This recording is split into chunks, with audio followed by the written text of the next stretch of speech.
Hi guys, my channel subscribe share button.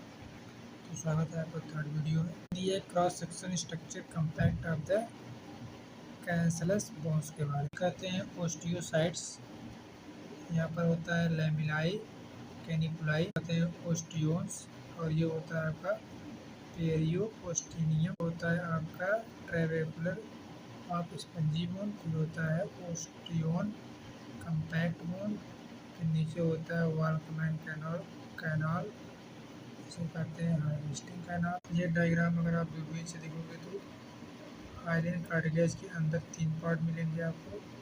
एक को कहते हैं मैट्रिक्स, दूसरे को कहते हैं प्रोडियोसाइट, तीसरे को कहते हैं लैक्टूना। ये आपका फाइब्रियो कार्टिलेज को दूरबीन से देखोगे तो उसमें आपको दो पार्ट मिलेंगे। एक में न्यूक्लियस कॉन्ड्रोसाइट्स कोलाजन फाइबर्स मिलेंगे इन ग्राउंड सब, आपको लैक्टूना कोटिंग कॉन्ड्रोसाइट्स मिलेंगे। ये स्ट्रक्चर है, स्ट्रक्चर ऑफ न्यूरॉन्स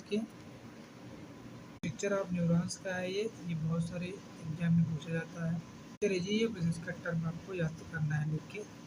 सबसे ऊपर वाले पार्ट जो तार की तरह डेंड्राइट कहोगे, डेंड्राइट ट्रिबिलियासिस, और जो यहाँ वाला पार्ट है इसे कहते हैं सेल मेम्ब्रेन्स।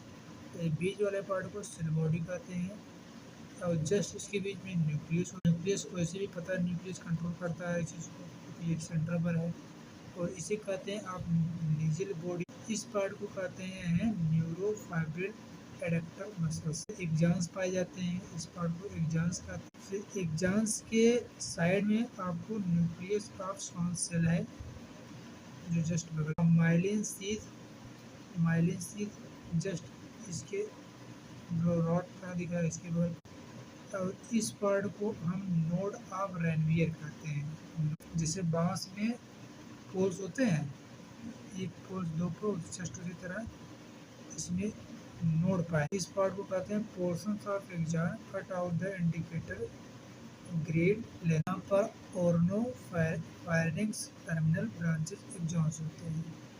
अब ये मोटर एंड प्लेट है इफेक्टर मसल्स का, कहते हैं लैरिंगो फायरिंग्स इम्पल्स। तो ये स्ट्रक्चर्स हो गया आपका। खोपड़ी ने आपने कभी न कभी देखी होगी फ्रंट ऑफ इसके। तो इस पार्ट को हम कहते हैं coronary suture, this is coronary. होता है फ्रंटल बोन, इस पार्ट को फ्रंटल बोन का। ये आपका नेजल बोन होता है जो नाक के ऊपर होती है हड्डी, और ये आपका पेरेंटियल बोन होता है कुछ इस तरह से। यहाँ पर होता है